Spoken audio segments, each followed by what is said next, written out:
महारानी जगदम्बा जगतधात्री दुर्गा भवानी अब की बार माताजी घोड़े पर आई है। तो घोड़े पर जो देवी जी आती है वो समृद्धि को देने वाली आती है, लक्ष्मी की वृद्धि करने वाली आती है। जैसी घोड़े की रफ्तार होती है उस रफ्तार से लक्ष्मी घर में आती है। तो ये मत सोचना कि कोरोना महामारी ने हमको नीचे गिरा दिया या कोरोना महामारी ने रोक दिया, कमाई के स्रोत रोक दिया, धन रोक दिया। चिंता मत करना, मेरी माँ जगत जननी दुर्गा भवानी अब की बार घोड़े पर आई है। साल भर में इतना धन दे देगी कि आपने पीछे के 4 साल में नहीं कमाया होगा, इतनी मेरी मां भंडार भर देगी। उस कलश पर आम के पल्लव शिव का वर है। किसका वर है ये? शंकर का। 11 आम के जो पत्ते जिस डाली में लगे होते हैं वो डाली कोमल सी डाली, 11 टुकड़े महाराज एक कच्चे सूत से लपेटकर 11 बार उसका भाग, जब उसको लपेट लोगे इस तरह से इकट्ठा करके आगे का जो भाग है 11 बार कच्चा सूत लपेटने के बाद जो भाग पीछे का आगे का कोई भी हो उसको शहद में डुबाकर शिव जी को समर्पित कर दो। किस जगह पर रखना है? अशोक सुंदरी वाली जगह। अशोक सुंदरी की जगह जानते हो आप लोग, पहले भी आपको बताया है, आज फिर आपको वर्णन कर दें। जैसे ये गोल जलाधारी है, ये शिवलिंग रखा है, ये 2 जहां से पानी बह रहा है बाबा के चरणारविंद, राइट में श्री गणेश जी का स्थान, लेफ्ट में कार्तिकेय का स्थान, बीच में अशोक सुंदरी की जगह। शंकर भगवान की 6 लड़कियां हैं। भगवान शंकर के 13 बच्चे, 13 बच्चों में से 6 लड़कियां, उस 6 लड़कियों में से एक लड़की का स्थान, भगवान शंकर की एक बेटी का स्थान, अशोक सुंदरी का स्थान सामने पद्म पुराण में स्पष्ट किया। यह स्थान अशोक सुंदरी का। शंकर भगवान की जलाधारी में पार्वती जी का हस्तकमल, ऊपर से जो एक एक बूंद पानी गिरता है, यह शंकर भगवान की 5 लड़कियों का स्थान है। जया, विषहरा, शामरी बारी, दौतली और देव।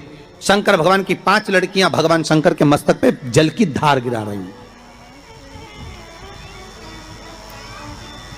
बीच में जो अशोक सुंदरी का स्थान है महाराज, उस जगह पर शहद का मुख, जो शहद आपने भिंगोया है, उस शहद का मुख शंकर जी की ओर कर कर इसी चैत्र के महीने में, इन्हीं नवरात्रि में शंकर भगवान के उस अशोक सुंदरी की जगह पर शहद का भाग शिव जी की ओर रख दें।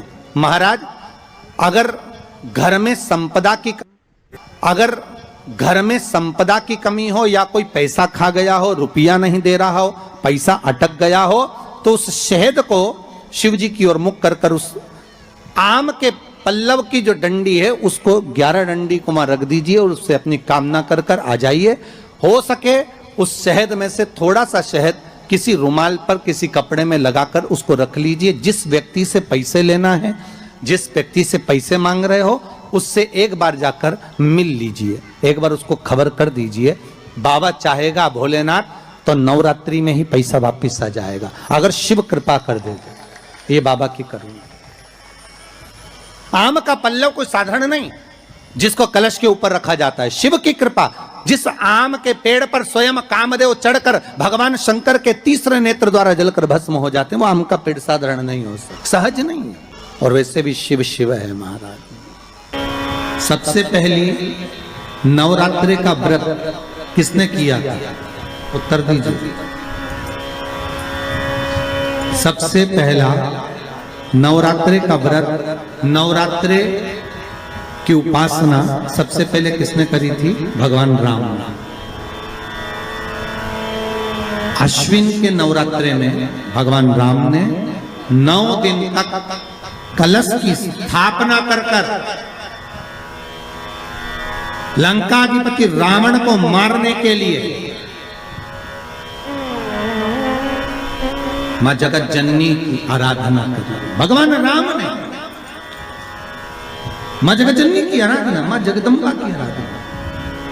और कहते हैं मेरे राम ने प्रतिदिन मां आद्य शक्ति को निमंत्रण दिया और मां जगतजननी से विनती निवेदन कर कर कहा कि आपको प्रतिदिन आना पड़ेगा। इसलिए देवी भागवत में लिखा है कि नवरात्रि में एक दिन, जैसे प्रतिपदा है, पहला दिन है तो एक कन्या का पूजन करो, द्वितीया है तो 2 कन्या का पूजन करो, तृतीया है तो 3 कन्या का पूजन करो, चतुर्थी है तो 4 कन्या का पूजन करो, पंचमी है 5 कन्या का पूजन करो, छठ है 6 कन्या का पूजन करो, सप्तमी है 7 कन्या का पूजन करो, अष्टमी है 8 कन्या का पूजन करो, नवमी है, जम के बोलो, 9 कन्याओं का पूजन करो।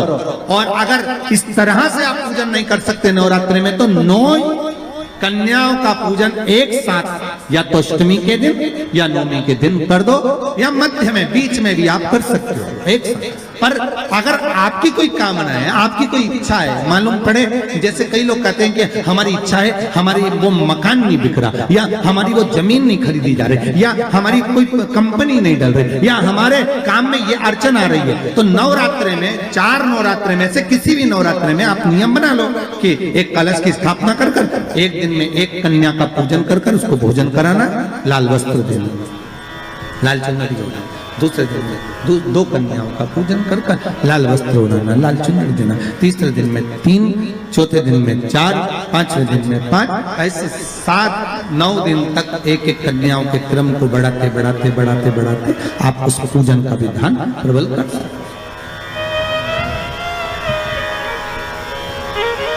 आज किसी का फोन था सुबह, तो कोई कह रहे थे कि हमें गुरुजी से बात कराओ, तो समीर जी ने बताया कि फोन आया था और वो बोल रहे थे कि हमें नवरात्रि में अगर मान लो कोई साधना करना हो तो कौन सी साधना करना चाहिए, हम किसकी आराधना करें, हम 9 दिन तक किसकी साधना करें। तो अगर बन सके तो देवी भागवत में सबसे सुंदर साधना यही है कि हम एक दिन में एक कन्या के चरण धोकर पूजन कर कर उस कन्या को भोजन कराकर उसका स्मरण करें।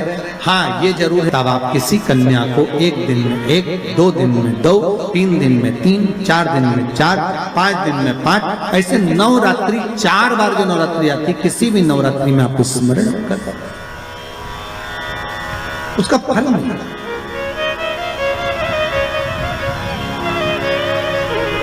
उसका फल होगा।